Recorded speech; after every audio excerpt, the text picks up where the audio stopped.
o WW, pessoal, voltando no intervalo, a gente vai se dedicar agora à parte internacional, à guerra no Oriente Médio. Conosco agora, lá de Washington, remoto, Tiago de Aragão, cientista político, CEO da Arco Advice International. Tiago, obrigado por estar conosco. Boa noite aí nos Estados Unidos.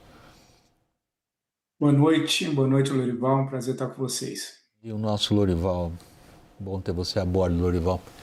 Vamos ao assunto da maior gravidade. O presidente americano, Donald Trump, em parte ele repetiu uma rotina desde o início dessa guerra, ou até anterior, se vocês quiserem.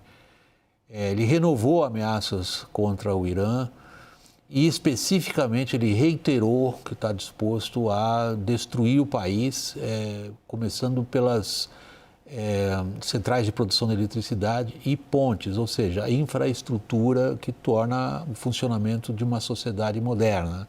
E isso é a infraestrutura civil. Vocês podem dizer, é de uso dual, mas é uma infraestrutura basicamente para a população. Trump disse que os iranianos participam ativamente de negociações, cujos detalhes até agora não surgiram, pelo menos não foram publicados. Confira na reportagem de Mariana Giangiacomo.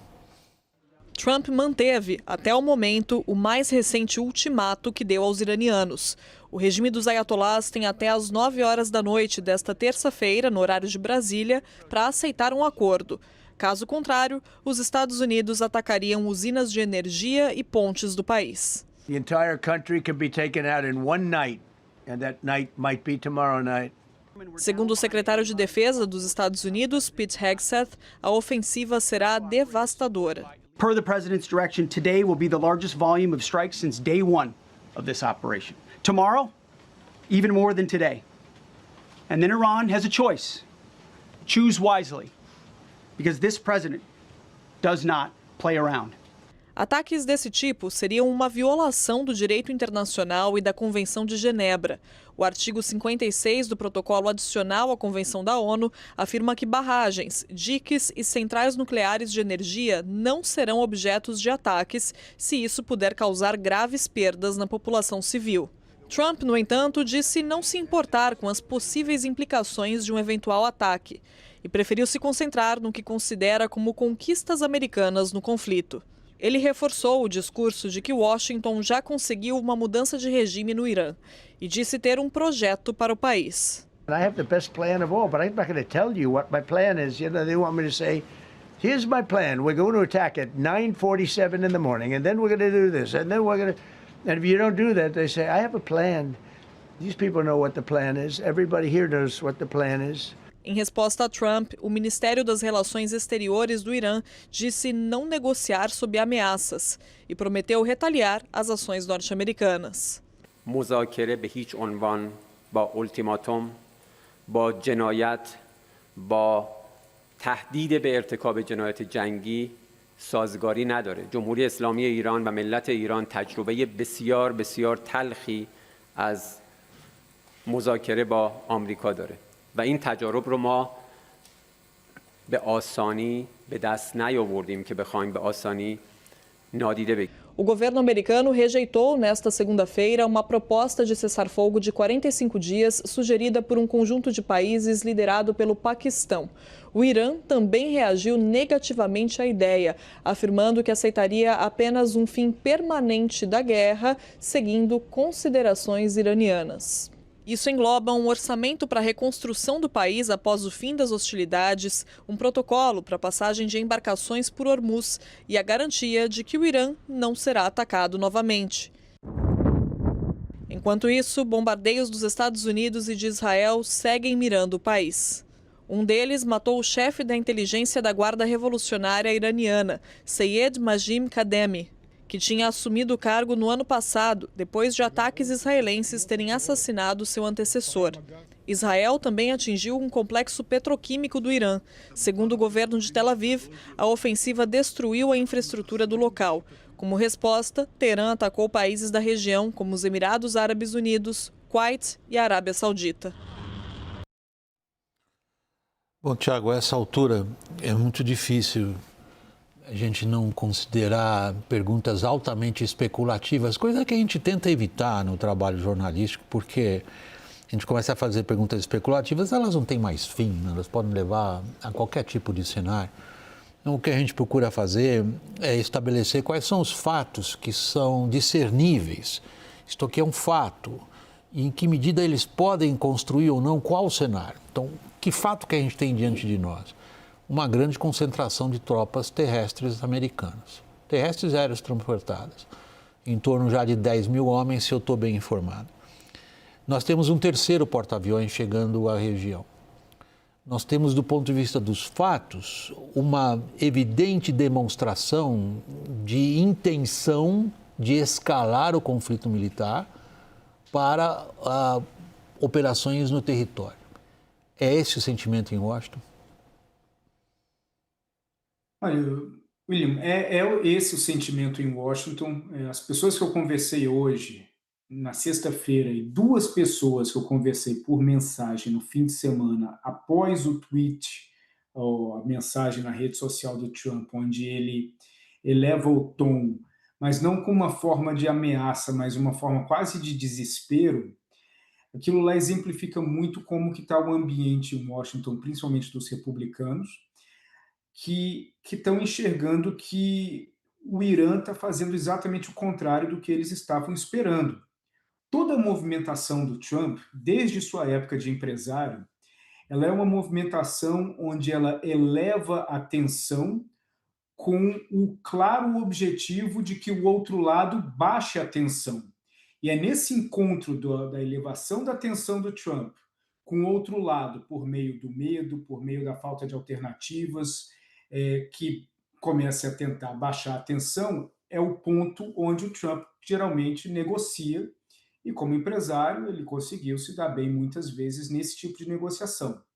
Agora, se o Irã não ajuda o processo de negociação do Trump, ou se ele não concorda com essa forma de negociação, acaba atrapalhando tudo, porque o Trump está elevando a temperatura e o Irã não está baixando a temperatura. Muito pelo contrário, ele está dobrando a aposta. E quando ele dobra a aposta, o temor em Washington é que o jogo começa a ficar muito imprevisível. E a imprevisibilidade do Irã é o que está levando um medo muito grande por conta do processo eleitoral que vai ter nas eleições aqui. E o Trump ele vai aumentando a temperatura, mandando tropas, aumentando o envio de tropas, no objetivo de não executar isso, mas que isso dobre o Irã. E até o momento não está funcionando. Então, é um ambiente de incredulidade muito grande, de temor muito grande e de imprevisibilidade total. Os Estados Unidos, o Trump está maximizando a capacidade do Irã do que necessariamente minimizando. O que o Tiago diz agora é os adeptos da escola hiperrealista de relações internacionais diriam o seguinte: Trump elevou o Irã à categoria de grande potência. Antes de começar essa guerra, a capacidade que o Irã, pelo menos demonstrava na prática, de estrangular o fornecimento de energia, quase 20% do fornecimento de energia mundial. O Irã não mexia nisso. Portanto, não era uma grande potência do ponto de vista geopolítico. Eu quero ser bem claro aqui. A lição de história que nós estamos todos levando é que a força militar sozinha não suspende a geografia. A geografia dá ao Irã uma posição extraordinariamente forte, que até aqui ele não usava, agora usa. Que capacidade teriam os americanos com o emprego da força militar, que indiscutivelmente ela não pode ser contestada por ninguém. Ninguém tem a força militar que os americanos têm. Querem ocupar um pedaço do Estreito de Hormuz? Vão ocupar. Querem tomar o terminal de petróleo do Irã? Vão tomar. Agora, vão fazer o Irã deixar de existir? Não só não vão fazer o Irã deixar de existir, como terão de manter essa ocupação. E isso tem um custo humano, né, de eventual morte de militares e, como consequência, um custo político muito sério, custo eleitoral muito grande, né, numa guerra que já é impopular, sem essas mortes, só com, entre aspas, só com 13 mortes, que é um grande número para os familiares de todas essas pessoas, mas que politicamente ressoaria muito mais um número maior ainda de mortes, né? O protocolo ao qual o Irã se refere para o Estreito de Hormuz é a manutenção do controle e a cobrança do pedágio. Foi uma fonte do governo iraniano que me disse isso hoje, porque ficou assim, na imprensa ficou o protocolo. E eu fui checar o que era isso e aí confirmaram, não, cobrança de pedágio, controle do Estreito de Hormuz. 2 milhões de dólares por barco. Né? Que é uma realidade que, estrategicamente, levaria à conclusão de derrota dos Estados Unidos. Então, o Trump, dentro desse dilema, de um lado, empregar forças terrestres, de outro, e com as mortes que nós falamos, de outro, permitir que o desfecho da guerra seja essa derrota, ele escolheu, então, um terceiro caminho, que é um bombardeio às infraestruturas civis do Irã, que é um precedente gravíssimo do ponto de vista da história militar dos Estados Unidos, do Ocidente, né? Porque isso é um grande crime de guerra, né? Então, hoje ele chegou a dizer, não, os iranianos, o povo iraniano está pedindo, a gente bombardeia e eles pedem para a gente voltar e bombardear mais, voltem, bombardeiem mais. Quer dizer, é uma forma muito frágil, né, de esconder uma situação que é politicamente, legalmente e geopoliticamente insustentável. Agora, Tiago, do ponto de vista dos militares americanos, eles têm suas próprias doutrinas, têm suas academias, têm sua forma de pensar operações estratégicas em função dos objetivos políticos traçados pela Casa Branca. O que a gente lê muito na imprensa americana é um certo descontentamento, inclusive com o tom do secretário da Guerra, o Pete Hegseth, que no último fim de semana comparou o salvamento, né, a operação muito bem sucedida de comandos americanos, muito lá dentro do Irã, mais de 300 quilômetros dentro do território iraniano, e recuperaram um dos tripulantes daquele F-15 abatido, comparou isso à ressurreição de Cristo, em algo que tem sido reiterado do ponto de vista dele, quando ele abre um briefing, por exemplo, ele aborda dois assuntos. Ele fala mal de algum presidente anterior ao Trump, especificamente com grande ênfase no Obama, e ele ressalta esse aspecto da guerra religiosa, que o Papa desmente. Agora, do ponto de vista dos militares americanos, há alguma evidência, fora o que a gente lê em fontes off the records, de descontentamento com essa condução das operações militares? Sim, há um descontentamento muito grande, muito mais pela forma que a guerra está sendo narrada do que pela forma como está sendo executada. Até porque, se ela estivesse sendo executada exatamente da mesma forma como está sendo agora, mas com uma narrativa um pouco mais cautelosa e uma narrativa que exemplifica as dificuldades e demonstra as dificuldades, argumentando um objetivo maior, uma estratégia maior, que seja claramente definida desde o início do confronto, os militares eles estariam mais de acordo com isso, apesar de que a enorme maioria já discorda do início dessa guerra e a razão inicial.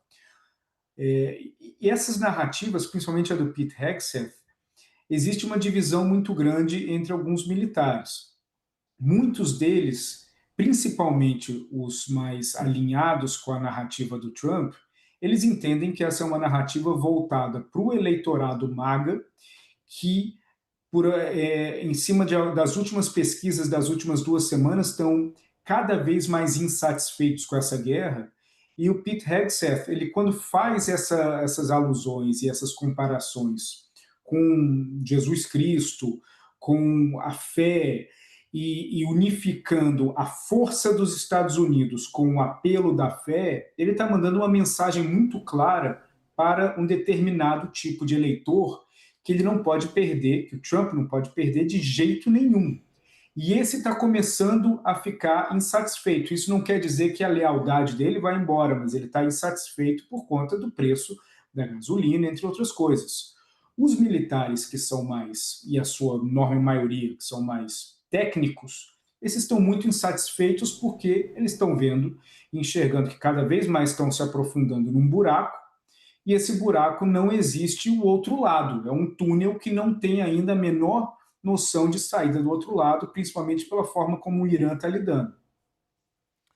Lorival, que possibilidade, que abertura, que janela, que fresta pode existir para alguns dos esforços diplomáticos que a gente registra pela imprensa internacional? De um lado, Paquistão, por exemplo, do outro, o Reino Unido, de certa forma, tentando estabelecer algum tipo de, eu não vou dizer de aliança, mas de tratativas diplomáticas entre países interessados em obter algo como talvez um arremedo de acordo para abrir o estreito.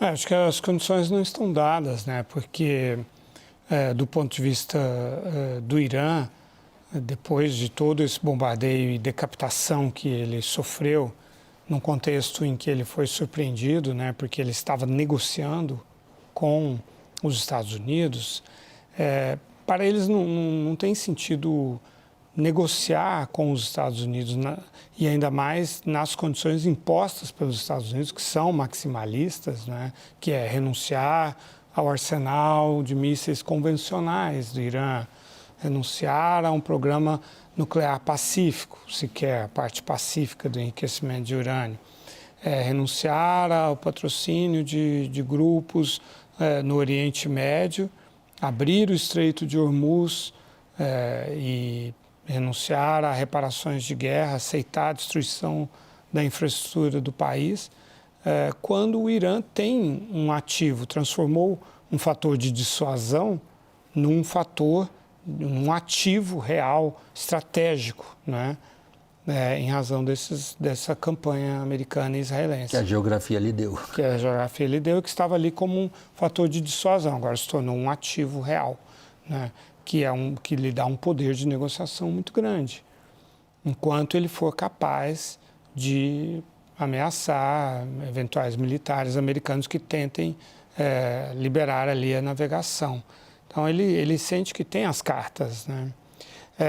Com relação a essas próprias incursões em possíveis crimes de guerra, e o general Randy George, que era o comandante do Estado-Maior do Exército, equivale ao nosso comandante do Exército, foi para a reserva, né?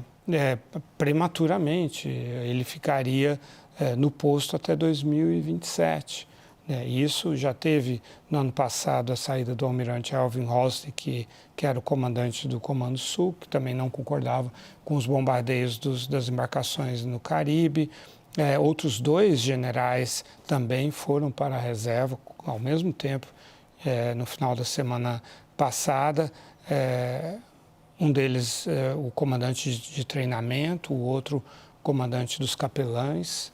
Então, assim, há sinais, né, de uma tensão grande nas Forças Armadas. Os militares respondem na física, eles são obrigados a responder depois na justiça americana em casos de crimes de guerra. Então, a situação do Trump ela é frágil.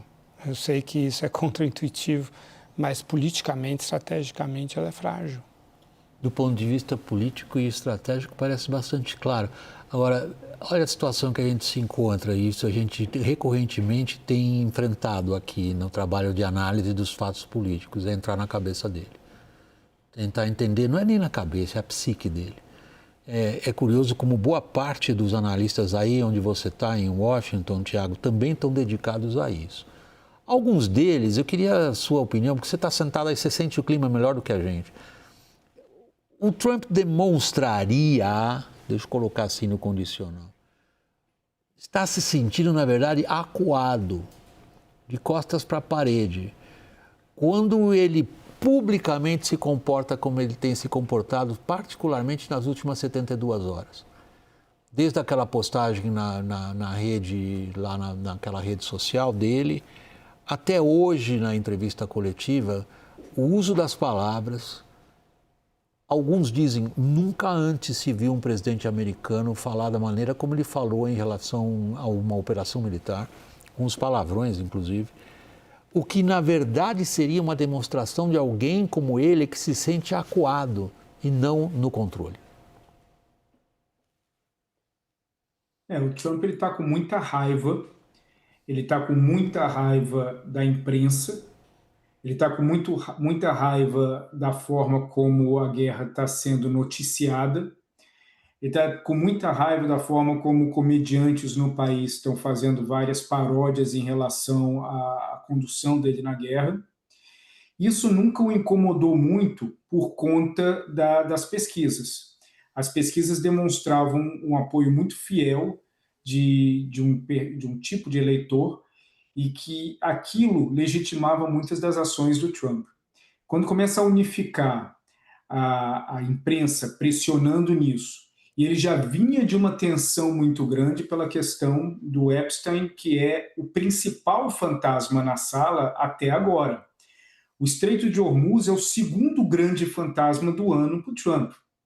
E quando esses fantasmas eles se juntam, isso começa a criar uma confusão muito grande.